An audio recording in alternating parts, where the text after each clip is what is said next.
तो आज हम क्लियोपैट्रा का सेकंड पार्ट डिस्कस करेंगे, क्योंकि फर्स्ट पार्ट हम ऑलरेडी डिस्कस कर चुके हैं, तो आप उसको जरूर जा करके देखें। क्लियोपैट्रा जब अपनी जान बचाकर इजिप्ट से सीरिया आ गई तो उसने गिव अप बिल्कुल नहीं किया। इसीलिए उसने अपनी छोटी सी आर्मी तैयार की, क्योंकि भाई बड़े बड़े दुश्मन साम्राज्यों से भी तो लड़ना था। लेकिन क्या ये छोटी सी सेना कुछ कर सकती थी? बिल्कुल नहीं। और इसीलिए उसको चाहिए था एक ऐसा इन्फ्लुएंसर और पावरफुल बंदा जो उसका साथ दे सके। तो फिर क्या, वो पहुंच गई जूलियस सीजर के पास। नाम तो सुना ही होगा जी, रोमन एम्पायर के फेमस जूलियस सीजर। लेकिन क्लियोपैट्रा उसके पास पहुंची कैसे? क्योंकि रोमन एम्पायर और टॉलमी डायनेस्टी एक दूसरे के बहुत ही बड़े दुश्मन थे। तो अब क्लियोपैट्रा ने बनाया एक बहुत ही इंटरेस्टिंग प्लान। उसने अपने नौकर से कहा कि आप भेष बदलना और मुझे अपनी कालीन में लपेट करके सीधे सीजर के कमरे तक ले जाना। और ऐसा ही हुआ। उसके नौकर ने कालीन वाला या कालीन बेचने वाला बन गया और क्लियोपैट्रा को उसने एक बहुत ही खूबसूरत सी कालीन में लपेट लिया और सीधे अंदर पहुंचा। वहां पर जो द्वार में सेना खड़ी रहती है, उसमें से एक सेना ने उसको टोका कि भैया अंदर कहाँ चले जा रहे हो? तो वो कालीन वाला बोला कि भैया ये बहुत ही स्पेशल किस्म की कालीन है और जाकर सीधे राजा के पास ही खुलेगी। तो फिर क्या, दोनों पहुंच गए सीधे राजा के कमरे में। जब कालीन वाले ने कालीन खोला, सीजर एकदम उस पर फिदा। अब आज तक ये नहीं पता चला कि वो क्लियोपैट्रा की खूबसूरती पर फिदा हो गया या उसकी हिम्मत पर। वैसे आपकी क्या राय है? कमेंट बॉक्स पे जरूर लिखें। फिर क्या था, यहाँ से शुरू होती है क्लियोपैट्रा और सीजर की लव स्टोरी। और जैसा कि प्यार में डूबे आशिक अपनी महबूबा को खुश करने के लिए कुछ भी कर सकते हैं, वैसा ही कुछ सीजर ने भी किया। उसने लड़ाई लड़ी और गद्दी को क्लियोपैट्रा को वापस कर दिया। और अब क्या था, क्लियोपैट्रा जो कि पापा की परी थी, अब सचमुच की रानी बन गई। लेकिन अभी भी एक दिक्कत थी, वो ये कि मिस्र में बिना राजा के रानी नहीं हो सकते थे। तो अब क्या क्लियोपैट्रा और सीजर शादी करेंगे? सोचिए जरा। चलिए मैं ही आपको बता देती हूँ। वैसे तो क्लियोपैट्रा और सीजर एक दूसरे से बहुत प्यार करते थे, लेकिन क्लियोपैट्रा और सीजर एक दूसरे से शादी नहीं करेंगे। क्यों? क्योंकि सीजर की खुद शादीशुदा है और उसके अपने बच्चे हैं, और वैसे वो रोमन एम्पायर का राजा था, तो ये तो इम्पॉसिबल ही था। और अब यहाँ पर आप एक इंटरेस्टिंग चीज सुनेंगे, वो ये कि रानी बनने के लिए क्लियोपैट्रा ने अपने भाई टॉलमी 14 से शादी कर ली, जो कि उम्र में बहुत ही छोटा था। वो महज 13 साल का ही था। थोड़ा अजीब है ना, भाई के साथ शादी। और वैसे भी क्लियोपैट्रा को तो थ्रोन ऑफ पावर ही चाहिए था। लेकिन ऐसा भी माना जाता है कि इजिप्ट में एक ऐसा नियम भी था, यानी गद्दी किसी और को ना मिल जाए, इसलिए दोनों भाई और बहनों की शादी आपस में करा दी जाती। कहानी में एक और ट्विस्ट सुनते हैं। क्लियोपैट्रा और सीजर एक दूसरे से प्यार करते ही थे, लेकिन जल्द ही अब दोनों का एक क्यूट सा बेबी भी आ गया, जिसको क्लियोपैट्रा ने टॉलमी सीजर नाम दिया। और दुनिया वाले, उनको तो पता ही चल गया कि भाई ये किसकी जायज और नाजायज औलाद है, और इसीलिए उन्होंने उसको छोटा सीजर बुलाना शुरू किया। लेकिन कुछ टाइम बाद सीजर की मृत्यु हो गई और क्लियोपैट्रा को फिर से यही डर सताने लगा कि सीजर तो अब नहीं रहा तो फिर से उसकी गद्दी छिन जाएगी। इसीलिए उसने अपने भाई को मरवा दिया, बिल्कुल, जो टॉलमी 14 था। और क्योंकि सीजर के मरने के बाद लोग उसका विरोध भी करने लगे और सीजर की वजह से ही उसकी पावर थी, इसीलिए क्लियोपैट्रा ने एक नया दिमाग लगाया। उसने, क्योंकि अपने भाई को तो मरवा दिया जिसकी वजह से वो रानी थी, लेकिन अब भाई भी नहीं रहा, तो अब उसने क्लियोपैट्रा ने अपने 3 साल के बेटे को, यानी टॉलमी सीजर, जिसे लोग छोटा सीजर कहते थे, उसी को राजा बना दिया। तो अब आते हैं मेन पॉइंट पर। और मेन पॉइंट ये है कि आपने सुना ही होगा, बल्कि मैंने भी सुना है, कि क्लियोपैट्रा बहुत ही सुंदर थी, इतनी ज्यादा सुंदर कि जिसको चाहे अपना हुस्न का जाल में फंसा सकती थी। और मेरी तरह शायद आपने भी ये सुना होगा कि वो दूध और मलाई से नहाया करती थी। दिन में 20-20 घंटे आईने के सामने खुद को संवारने में लगाती थी और इतनी ज्यादा खूबसूरत थी कि उसके पीछे जंग छिड़ जाया करती थी। और अगर आपने भी कुछ ऐसा ही सुना है तो सॉरी टू डिसअपॉइंट यू, लेकिन क्या ये बिल्कुल भी सच नहीं है। और उसका सेक्स अपील होना, बहुत ही ज्यादा खूबसूरत होना, ये छवि सिर्फ एक मूवी की वजह से बनी, एक हॉलीवुड मूवी जो बहुत ही ज्यादा महंगी थी और जिसमें क्लियोपैट्रा का रोल निभाया था एलिजाबेथ टेलर ने।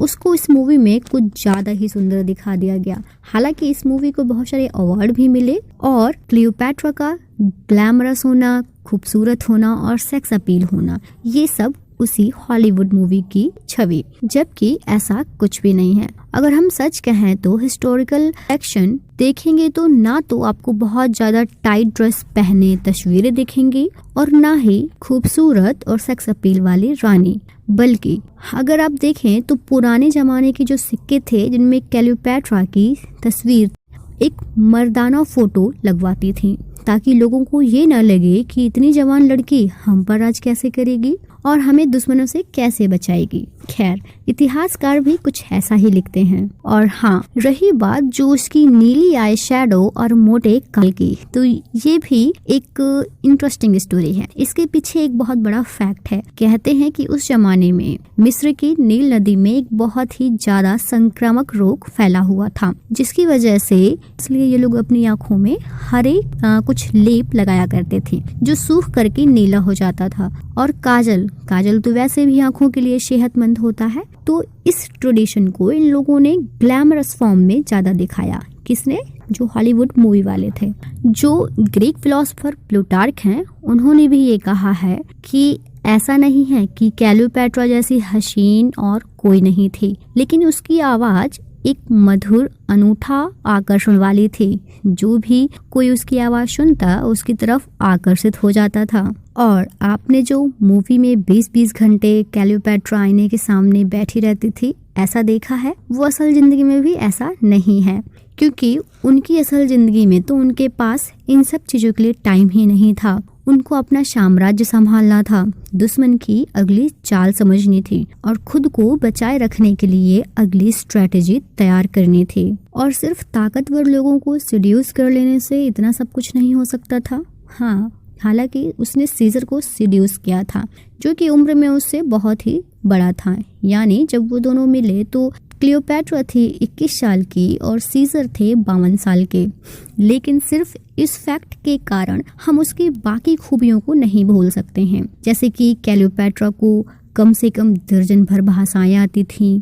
क्लियोपैट्रा उस जमाने की जानी मानी स्कॉलर यानी विद्वान थी। उन्हें गणित, केमिस्ट्री, दवाओं, फिलॉसफी आदि विषयों में बहुत ज्यादा समझ थी। इन सभी विषयों में उसे सभी कुछ आता था। क्लियोपैट्रा बहुत पढ़ी लिखी थी और अपना 20-20 घंटा फिगर मेंटेन और सजने में संवरने में बर्बाद नहीं करती थी, बल्कि वो पढ़ती थी। इसलिए उसे क्लियोपैट्रा को इस जमाने की सभी कानून, अर्थशास्त्र, इतिहास सभी की बहुत ज्यादा जानकारी थी। उसका ध्यान मिस्र पर भी था और यूनान पे भी था, अपने दुश्मनों की अगली चाल पर भी था। और पूरे साम्राज्य में क्लियोपैट्रा जितना ताकतवर, सम्मान और संपन्न महिला और होशियार महिला आज तक कोई नहीं थी। उसने अपने बेटे के नाम के लिए गद्दी को रखा था, यानी उसने अपने बेटे को सिर्फ नाम का ही राजा बनाया था, लेकिन ये ताज उसे अकेले ही संभालना था। भला छोटा सा बच्चा कैसे सारी चीजें संभालता? तो पूरी जिम्मेदारी उसी के ऊपर आ जाती है। उसके शासन काल में सूखा भी हुआ, प्लेग जैसी बीमारी भी हुई और उसने इन सभी से अपनी जनता को बखूबी उभारा भी। उसे अपनी सेना, मंदिर, साम्राज्य सब कुछ संभालना था। लेकिन जब आज लोग क्लियोपैट्रा के बारे में बात करते हैं तो सिर्फ उसकी खूबसूरती के बारे में और उसके सीड्यूस किए गए लोगों के बारे में ही वो ये सारी खूबियां भूल ही जाते हैं और बहुत ही आसानी से भुला दी जाती हैं। लेकिन अगर राजा में ये सारी खूबियां होती या कोई राजा होता क्लियोपैट्रा की जगह तो उसका गुणगान किया जाता। लेकिन खैर, इन सब के बावजूद क्लियोपैट्रा अपने जमाने में सिंगल मदर भी थी। बेटे को पालना और सिंहासन संभालना दोनों उसे ही करना था। तो अभी भी सीजर जैसे कोई पावरफुल बंदे से हाथ मिलाना ही जरूरी था। इसीलिए उसने रोमन साम्राज्य के राजा मार्क एंटनी के पास जाकर एक बार फिर उससे अपनी दोस्ती कर ली। हालांकि उससे दोस्ती करने के लिए क्लियोपैट्रा को बहुत पापड़ बेलने पड़े। जैसे उसे आकर्षित करने के लिए उसने एक बहुत बढ़िया कैंडल लाइट डिनर का माहौल बनाया था, जिसको हम कह नहीं सकते हैं कि क्या ये सच है क्या नहीं। और इसके साथ कहा जाता है कि क्लियोपैट्रा ग्रीक की गॉडेस यानी ग्रीक की देवी एफ्रोडाइटी के लिबास में एंटनी के पास पहुंची थी, जो बहुत ही खूबसूरती और संभोग की देवी के रूप में मानी जाती थी, जिसे देख करके मार्क एंटनी तुरंत ही आकर्षित हो गए और वो सचमुच इस बार क्लियोपैट्रा के प्यार में पड़ गए। हालांकि सीजर ने भी क्लियोपैट्रा से प्यार किया था, बट यहाँ पर एंटनी का प्यार कुछ ज़्यादा ही सीरियस था। इतना ज़्यादा सीरियस था कि उसने अपनी तीसरी बीवी को छोड़ करके क्लियोपैट्रा से शादी कर ली थी और वहाँ पीछे से उसकी जो बीवी थी वो मर गई थी। ये देखते हुए एंटनी का जो दोस्त था उसने कहा कि तुम मेरी बहन से शादी कर लो, लेकिन एंटनी तो वैसे ही क्लियोपैट्रा के प्यार में पड़ा था, तो उसने साफ इनकार कर दिया। इसी के चलते जो एंटनी का दोस्त था वो बहुत ही ज़्यादा हो गया दोनों के ही, और उसने जंग छेड़ दी। जैसे ही जंग छेड़ी और दोनों पर आक्रमण किया, लेकिन देखा जाए तो जो दोस्त था इनका तो वो वैसे भी जीत जाता, पर उसने यहाँ पर थोड़ा चाल चली। जब एंटनी युद्ध के क्षेत्र में लड़ाई कर रहा था तो वहाँ इसने एक झूठी खबर भिजवाई कि क्लियोपैट्रा मारी गई है, और एंटनी जो सचमुच का प्यार में पड़ा था उसने ये सोचा कि जब क्लियोपैट्रा ही नहीं रही तो मैं रहकर क्या करूँगा। उसने खुद की मृत्यु कर ली, और जब यहाँ क्लियोपैट्रा को ये पता चला कि एंटनी मर गया तो उसने सोचा कि अब एंटनी तो रहा नहीं, तो फिर मेरा गद्दी मुझसे दूर हो ही जाएगी और मैं मारी जाऊंगी। यदि मैं इस युद्ध में बच गई तो वैसे भी युद्ध बंदी बना ली जाऊंगी, उसके बाद भी मारी जाऊंगी। तो इन सब से बेहतर है कि मैं खुद की जान ले लूं। और इस प्रकार क्लियोपैट्रा ने अपनी जान ले ली। कुछ इतिहासकार कहते हैं कि क्लियोपैट्रा हमेशा जहर से भरी हुई पिन अपने बालों पर छुपा के रखती थी और उसी से अपनी जान ले ली। तो कुछ कहते हैं कि क्लियोपैट्रा ने खुद को सांप से डसवा लिया था। तो कुछ कहते हैं कि क्लियोपैट्रा जहर का मरहम रखती थी जो अपने ऊपर मला और मर गई। लेकिन जो भी था, क्लियोपैट्रा थी तो हिम्मत वाली। वो अपनी शर्तों पर अपनी ज़िंदगी जी, पूरी ज़िंदगी उन्होंने अपनी शर्तों पर ही जी। इसके अलावा उन्होंने मरी भी तो अपनी शर्तों पर। खैर, तो आपका क्या ख्याल है? उम्मीद है क्लियोपैट्रा के बारे में आपने कुछ नया जाना होगा। यदि वीडियो अच्छा लगा हो तो आप लाइक, शेयर, सब्सक्राइब कर सकते हैं, और साथ में ही आप अपना कमेंट भी पिन करें जिससे हमें आपके फीडबैक के बारे में पता चले। Thank you.